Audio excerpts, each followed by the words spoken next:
ये आकाशवाणी है। अब आप लवलीन निगम से समाचार सुनिए।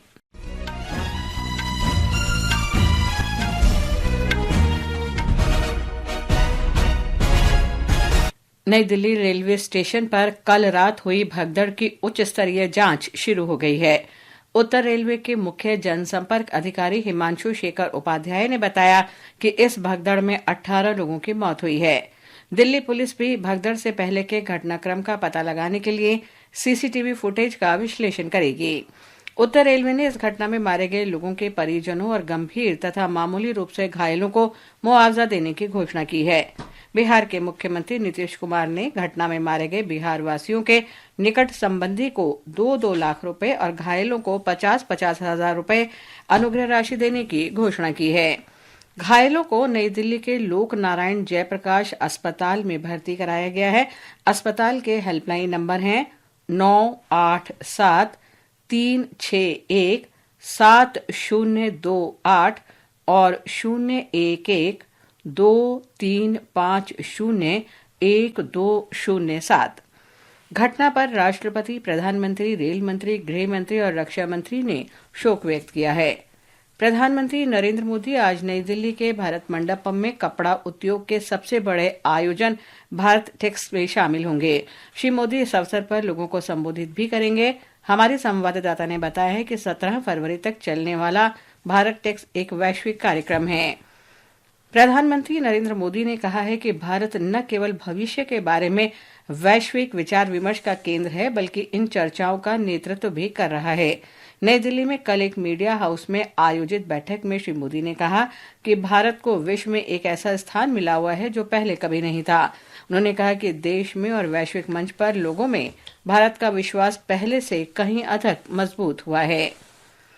विदेश मंत्री एस जयशंकर ने जर्मनी के म्यूनिख में कई देशों के विदेश मंत्रियों से विभिन्न मुद्दों पर चर्चा की है।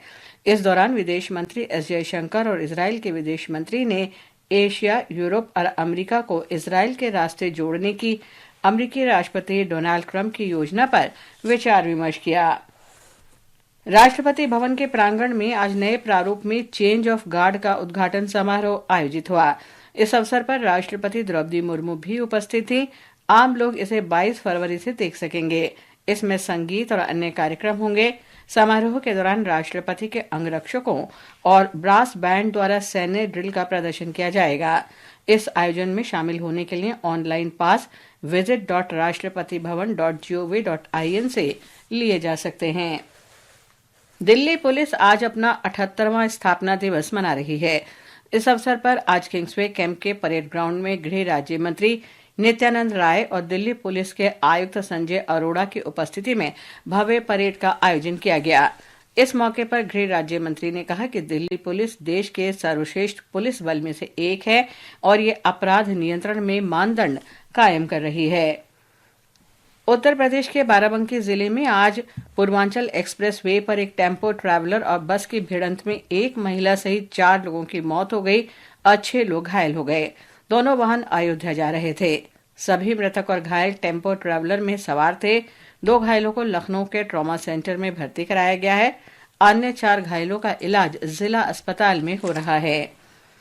विदेश मंत्री डॉक्टर सुब्रमण्यम जयशंकर ने आज ओमान की राजधानी मस्कत में 8वें भारतीय सागर सम्मेलन में कहा कि यह सम्मेलन ऐसे समय में हो रहा है जब पूरा विश्व परिवर्तन के दौर से गुजर रहा है। उन्होंने कहा कि वैश्विक व्यवस्था में परिवर्तन को नए विचारों और सिद्धांतों के अलावा उभरते परिदृश्य से भी समझा जा सकता है। डॉक्टर जयशंकर ने कहा कि भारतीय सागर क्षेत्र भी इस नियम से अलग नहीं है। उन्होंने कहा कि भारतीय सागर सम्मेलन अनेक भागीदारों को एकजुट कर रहा है। राष्ट्रपति द्रौपदी मुर्मू आज नई दिल्ली के मेजर ध्यानचंद स्टेडियम में आदि महोत्सव 2025 का उद्घाटन करेंगी। ये महोत्सव जनजातीय समुदायों की उद्यमिता, हस्तशिल्प, संस्कृति और खान पान तथा वाणिज्यिक जनजीवन को लोगों से परिचित कराता है। 9 दिन का ये आयोजन इस महीने की 24 तारीख तक होगा।